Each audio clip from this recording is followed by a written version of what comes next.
Pakistan air force training airbase Mianwali पर दहशतगर्दों के हमले के बारे में, जिसे नाकाम बना दिया गया। सिक्योरिटी फोर्सेस ने बरवक्त कार्रवाई से हमला नाकाम बनाया। आईएसपीआर के मुताबिक बरवक्त कार्रवाई के नतीजे में 3 दहशतगर्द मारे गए। कार्रवाई के दौरान 3 दहशतगर्दों को महदूद कर दिया गया। हमले में ग्राउंडेड 3 तैयारों और फ्यूल बाउजर को नुकसान पहुंचा। कल पाकिस्तान में 2 अटैक हुए, एक एयरबेस पे और एक आर्मी ग्रुप के ऊपर अटैक हुआ, जिसमें टेररिस्ट के साथ कुछ जवान भी मारे गए हैं। कुछ लोगों को ये लगता है कि क्योंकि ये अटैक इलेक्शन अनाउंसमेंट के एक दिन के बाद हुआ है, तो हो सकता है कि ये इलेक्शन को पोस्टपोन करने के लिए किया गया हो। लेकिन कुछ लोगों को ये लगता है कि पाकिस्तान में अफगान लोगों को निकालने के लिए जो ऑर्डर पास हुआ था, ये उसका रिएक्शन हो सकता है। ये तो बाद में पता चल ही जाएगा, पर इसके ऊपर पाकिस्तान के एनालिस्ट्स क्या सोचते हैं, आइए ये देखते हैं। मगर बात सारी ये है कि ये सब क्यों हो रहा है और अचानक से कैसे शुरू हो गया है, इसके ऊपर बहुत लोग बात कर रहे हैं। उसमें एक बात हमें खास याद रखनी पड़ेगी और वो ये कि जिस तरह से अफगानिस्तान के सिटीजन्स को यहाँ से निकाला जा रहा है, तो उसके जवाब में जो है वो तालिबान की तरफ से उनके डिफेंस मिनिस्टर का 1-2 दिन पहले स्टेटमेंट आया था। वो भी हमने आपसे अपने एक शो में जिक्र किया था, जिसमें उन्होंने कहा था कि पाकिस्तान उतना ही करे जितना वो बर्दाश्त कर सके, और तालिबान जो है वो पलट के जवाब देंगे जिस तरह से लोगों को निकाला जा रहा है। लेकिन लग यही रहा है कहीं ना कहीं ये उसी सिलसिले की कड़ी है, कहीं ना कहीं इस बात का ताल्लुक जो है वो जो अफगान सिटीजन निकाले जा रहे हैं उसके साथ जाकर मिलता है। बहरहाल डैमेजेस बहुत ज्यादा है, और जहां तक आईएसपीआर की स्टेटमेंट है कि सिर्फ 3 तैयारे या सिर्फ 3 जहाज या 3 प्लेन ऐसे, फाइटर प्लेन ऐसे जिन्हें डैमेज किया गया, उसके ऊपर कई लोगों का कहना है कि नुकसान इससे कहीं ज्यादा बढ़कर है। लेकिन जाहिर है कि जो पब्लिक के सामने न्यूज आती है उसमें और सरकारी आंकड़ों में जो है वो फर्क होता है, कि जो असल में क्या खबर है वो एक डिफरेंट स्टोरी होती है, और सामने जो खबर दी जाती है यकीनन उसमें कुछ ना कुछ छुपाया जाता है। सही बात। पहले हमारा ऑलरेडी हमने खामखई का एक लड़ाई झगड़ा भारत के साथ खड़ा कर रखा है और टेंशन बनाई हुई है, लेकिन दूसरी तरफ अफगानिस्तान बॉर्डर पे भी जो कुछ हो रहा है वो देखकर शायद अब हमारी जो एस्टेब्लिशमेंट या पॉलिसी मेकर्स हैं उनको अक्ल आए और वो ये सोचें कि पाकिस्तान को हर तरफ जो बॉर्डर के साथ जो भी कंट्रीज हैं उनके साथ टर्म्स ठीक रखने होंगे, वरना जो खामखई के पंगे लिया करते हैं कभी भारत के साथ और कभी अफगानिस्तान के साथ, तो वो लेने बंद करने होंगे। टीटीपी यानी कि तहरीक तालिबान पाकिस्तान, जी हाँ, ये पाकिस्तान की ही बनाई हुई ऑर्गेनाइजेशन है, पाकिस्तान की बनाए हुए टेररिस्ट समझ लीजिए, या पाकिस्तान में उन्होंने वरना अपने साथ नाम क्यों लगा रखा है।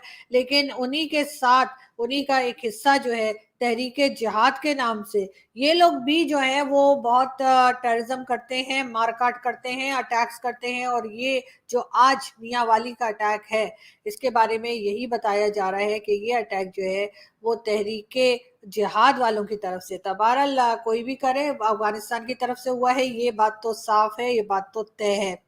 एक तरफ वो हमारे एयरफोर्स पे हमले कर रहे हैं। भारत जो है वो हर रोज़ अपनी एयरफोर्स की तादाद और उसकी ताकत बढ़ाने के लिए फ्रांस से और दुनिया से जो है वो असला ख़रीद रहा है। कहीं से वो राफ़ेल ख़रीद रहा है, कहीं से वो कुछ ख़रीद रहा है। और आपको याद होगा माजी में भी दहशतगर्दों ने पाकिस्तान के एयरफोर्स पे हमले किए थे, ताकि एक मुझे याद है एक PC-3 ओरियन हुआ करता था, जो अमेरिका ने पाकिस्तान को 2 जहाज़ दिए थे, जो इंटेलिजेंस गैदरिंग करते थे इंडियन ओशन रीजन में और अरेबियन ओशन में और जहाँ जहाँ पे भी वो उड़ता था, ज़ाहिर बात है। लेकिन वो उसको भी पार्शली डैमेज हुआ था। उस वक्त शायद पाकिस्तान ये नहीं समझता था कि ये लोग हमारी एयरफोर्स और नेवी के इंस्टॉलेशंस पे हमले कर सकते हैं। बहरहाल उन्होंने किए और उन्होंने बताया है कि we are among you, we are sitting with in you, हम आपके अंदर ही बैठे हुए हैं। इन सारी दहशतगर्द जमातों का जो ताना बाना है वो अफ़गानिस्तान में जाके मिलता है, और इनकी जो फंडिंग होती है वो डिफरेंट सोर्सेज से इनको मिलती है। वो अच्छा मज़े की बात होता है कई दफ़ा इन दहशतगर्द जमातों को भी नहीं पता होता इनको फंडिंग कहाँ से आ रही है। बहरहाल इनको फंडिंग आ रही होती है और ये अपना काम जो है वो कर रहे होते हैं। आप देखें ग्वादर पे जो हमला हुआ सिक्योरिटी फोर्सेस में, जिसमें 17 हमारे फौजी जवान शहीद हो गए हैं। अब वो गाड़ियों का काफ़िला जा रहा था, घात लगा के बैठे हुए थे और उन्होंने जो है वो कर दिया। अब देखना ये है कि जो तहरीक तालिबान पाकिस्तान है ना, उसके अंदर उसकी हिकमत अमली बदल रही है, उसका तरीक़ाकार बदल रहा है। जिसे कहते हैं ना, उन्होंने एक अफ़गानिस्तान के इलाके हैं कुनड़ और नूरिस्तान, वहाँ पे उन्होंने सैकड़ों हज़ारों की तादाद में अपनी जो मिलिटेंट्स हैं उनको इकट्ठा किया और वो पाकिस्तान में भेजते रहते हैं।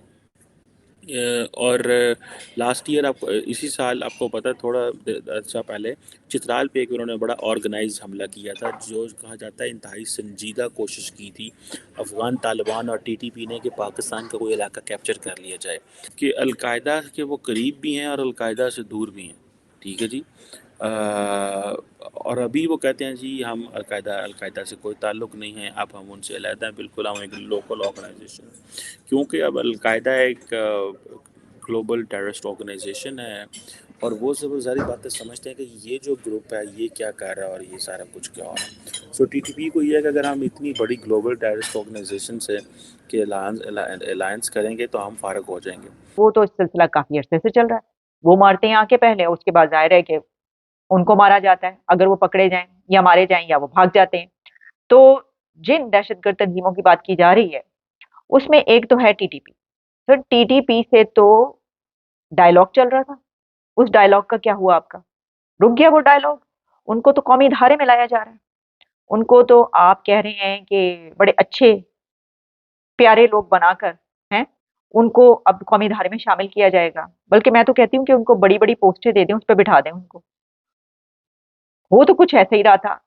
अब मुझे समझ ये नहीं आती कि हमारे कभी ये खबरें आती हैं कि जनाब डायलॉग हो रहा है। आपको याद होगा कुछ अरसा पहले, जबकि जिस वक़्त जनरल फैज़ हमीद डीजीआईएस आए थे, उस वक़्त वो फटाफट भागे-भागे जो है अफ़गानिस्तान गए थे। हैं जी, वो चाय के कप वाली आपको पता है तस्वीर हो रही थी। तो जनाब डायलॉग हो रहा था, जिरगे जा रहे थे, कहाँ गए वो सब? उसका क्या फ़ायदा हुआ? ये उस वक़्त दहशतगर्दी हो रही है कि जब अभी 1 दिन पहले इलेक्शन की डेट अनाउंस की गई है। अब इलेक्शन तक क्या बनेगा? इलेक्शन टाइम पर हो पाएँगे?